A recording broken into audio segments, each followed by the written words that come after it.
보신 것처럼 사람 체온을 웃도는 극한 폭염이 연일 이어지고 있습니다. 이현호 공주대 대기과학과 교수와 함께 날씨 상황 그리고 전망까지 짚어보겠습니다. 교수님 나와 계십니까? 예, 안녕하세요. 네, 안녕하십니까? 여름이니까 더운 건 당연한데 그래도 너무 덥단 말이죠. 도대체 왜 이렇게 더운 겁니까? 예, 우리가 지난주까지는 우리나라가 장마 전선의 영향에 있었는데요. 그러니까 이제 북태평양 고기압의 가장자리에 있으면서 우리나라가 장마 기간에 있었는데 이제 그 북태평양 고기압이 점차 세력을 확장하면서 우리나라를 이제 완전히 덮게 됐고 그러면서 이제 이렇게 무더위가 시작이 됐습니다. 예. 뭐 여름철에 나타나는 일반적인 현상으로 볼 수 있는데요. 여기에 이제 그 우리나라 서쪽에 있는 티베트 고원이라고 부르는 우리가 히말라야 산맥이 있는 곳인 티베트 고원에서 발원한 고기압이 그 북태평양 고기압의 위쪽을 덮으면서 이제 우리나라를 이중으로 감싸고 있는 그런 구조가 되면서 온도가 더욱더 올라가게 되었습니다. 음, 그런데 습도도 예년보다 훨씬 더 높은 느낌이거든요. 지금 습도 상황은 어떻습니까? 예, 사실 우리나라의 온도가 이렇게 되게 높게 느껴지는 주요 원인 중에 하나가 이제 하나는 온도이고 하나는 습도인데요. 이제 북태평양 고기압이 이제 우리나라를 덮게 되면 바람이 남서풍이 불게 되는 것이 일반적이고 그러면 이제 우리나라 주변 바다에서부터 굉장히 많은 수증기를 우리나라로 공급하게 됩니다. 그러면서 음. 이제 이렇게 습도가 올라가게 되는 거고 여름철에 나타나는 일반적인 현상이라고 볼 수 있습니다. 예, 그러다 보니 말 그대로 한증막 더위다 이런 표현이 과하지 않을 것 같습니다. 그런데 전국적으로 보면 특히 영남 지방이 더더욱 더운 상황인데요. 어떤 이유가 있는 겁니까? 예, 아까 말씀드린 것처럼 현재 우리나라 주로 이제 하층에는 북태평양 고기압이 우리나라를 덮게 되면서 바람이 이제 남서풍이 우세하게 불고 있는데요. 이렇게 바람이 남서풍이 우세하게 불게 되면 영남 지방, 경남, 경북 지역에 부는 바람을 자세히 살펴보면 남해안에서 이제 바람이 불어오면서 산을 하나 넘게 됩니다. 산맥을 하나 넘게 되고 그래서 이제 경남, 경북 지역에 바람이 불게 되는데 그러면 이제 우리가 예전에 학교에서 배웠던 팬 현상이라고 부르는 이런 음. 현상이 일어나게 됩니다. 그러면서 이제 온도가 더욱더 높은 좀 뜨겁게 느껴지는 바람이 불게 되는데요. 그러면서 영남 지방에 특히 더 온도가 높게 올라가게 되는 그런 현상이 발생합니다. 예, 역대 최악의 폭염으로 기록된 해가 1994년인데 지금이 그때와 비슷한 상황이다라는 분석도 있습니다. 그 당시 상황은 어땠고 지금 현재와의 어떤 차이점은 무엇인지도 설명을 해주시죠.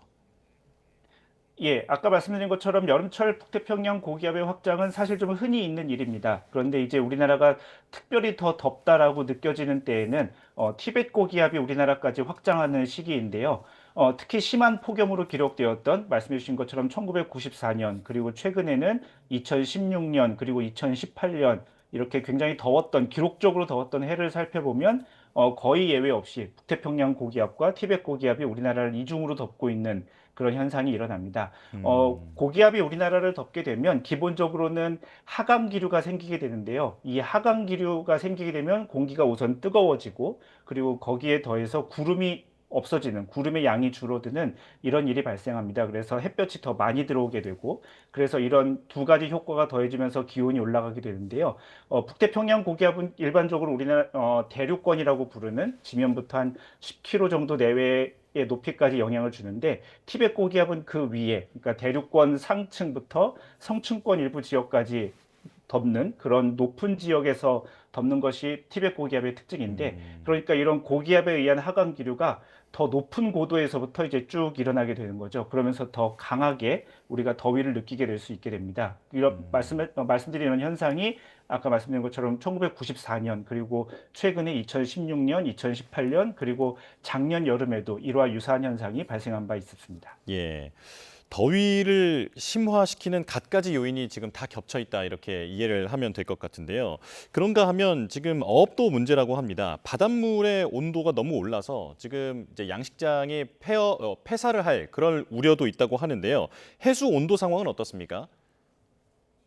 예, 우리나라 해양수산부에서는 고수온 주의보, 고수온 경보라는 것을 발령하는데요.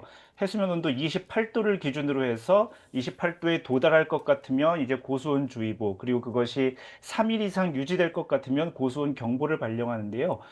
해수면 온도가 좀 최근 들어서 굉장히 많이 높아지기도 했지만 올해에는 좀 특별히 문제가 되는 것이 너무 빠르게 오르고 있습니다. 우리가 알다시피 공기보다 물은 비열이 훨씬 더 커서 물의 온도는 좀 천천히 올라야 되는데요. 물의 온도가 지금 바닷물의 온도가 너무 빠른 속도로 오르고 있어서 뭐 불과 며칠 사이에 뭐 1, 2도씩 그렇게 오르고 있는데 사실 해수면 온도가 이렇게 1, 2도가 갑작스럽게 올라가는 경우는 흔치 않거든요. 그래서 이렇게 높은 온도와 그리고 온도가 빠르게 올라가는 현상, 이런 이중의 현상이 겹치면서 이런 양식장이나 이런 곳에 좀 큰 피해가 예상되고 있는 그런 상황입니다. 예. 그리고 이번 여름은 열대야도 상당히 길게 이어지고 있는 상황인데요. 밤에도 이렇게 열기가 식지 않는 이유는 뭡니까? 예, 크게 두 가지 요인입니다. 하나는 대기 중에 수증기가 온실기체 역할을 합니다. 우리가 일반적으로 잘 알고 있는 온실기체가 이산화탄소가 있는데 사실 대기 중에 수증기도 굉장히 강한 온실기체로서의 역할을 할 수 있게 됩니다. 그래서 여름철에 이렇게 지금 수증기가 많이 공급되는 이렇게 습한 날씨가 유지되면 밤에도 이 수증기가 지면에서 열이 나가야 되는데 이 열을 수증기가 가두어서 밤에도 온도가 내려가지 않게 하는 거죠. 이런 현상이 하나 있고요. 또 하나는 도시에서 방출하는 인공열이 있습니다. 인간 활동에 의해서 방출하는 인공열이 있는데 이것이 밤에도 계속 방출이 되면서 온도가 내려가지 않게 하는 요인이 있습니다. 그래서 이 두 가지 요인이 밤에도 식지 않는 우리 주변을 만들고 있습니다.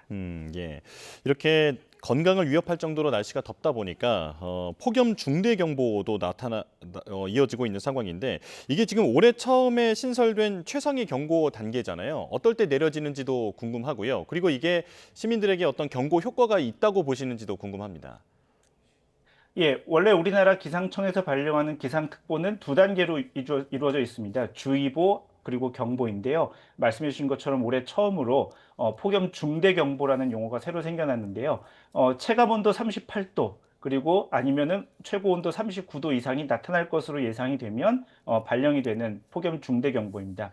우리가 지금까지의 주의보 경보는 뭐 이러이러한 날씨가 위험한 날씨가 발생될 것 같다. 이 정도 수준에서 워딩이 되었다면 폭염 중대경보는 최근 기상청에서 강조하고 있는 용어인데 생명의 위협을 느끼는 그러한 단어를 표현을 계속 쓰고 있습니다. 그래서 이런 표현을 사용함으로써 이게 단순히 그냥 날씨가 조금 안 좋고 조금 위험하고 뭐 이 정도 수준이 아니라 인간의 생명에 직접적인 위협을 가할 수 있는 그런 날씨 상태라는 점에서는 유효하다고 볼 수 있겠습니다. 예. 중대 경보가 내려지면 절대 무리해서 야외 활동을 한다거나 하면 안 되겠다라는 생각이 듭니다.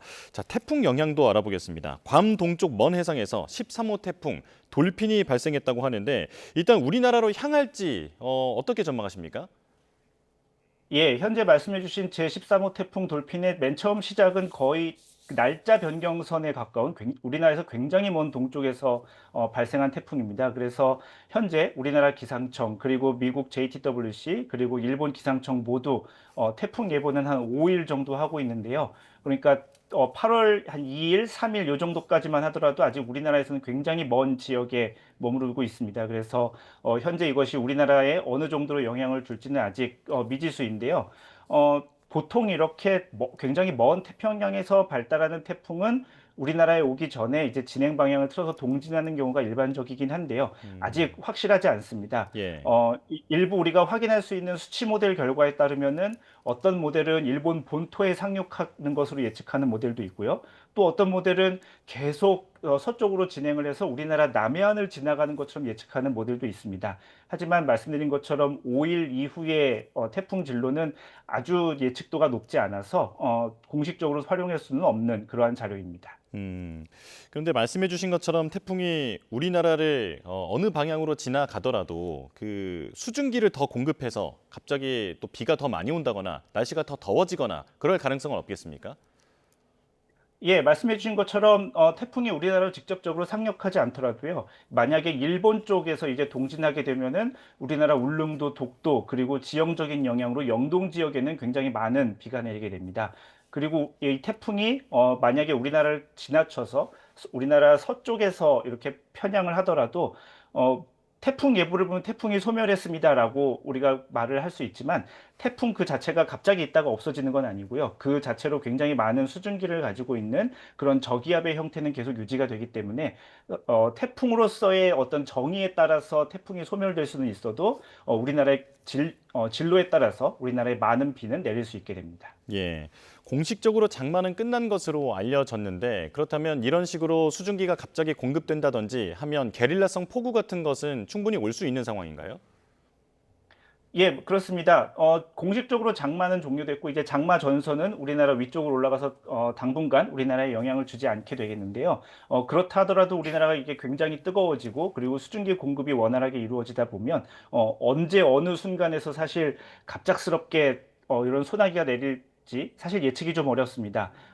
우리가 위성 영상이나 레이더 영상을 살펴보면 보통 10분에서 15분 안에 이런 강한 구름이 만들어져서 국지적으로 강한 비가 내리는 현상이 발생합니다. 그래서 아직까지는 우리가 이 정도의 굉장히 짧은 기상현상을 어디에 언제 정확하게 일어날 것이다라고 예측하는 것은 어려워서요. 좀 대비가 필요합니다.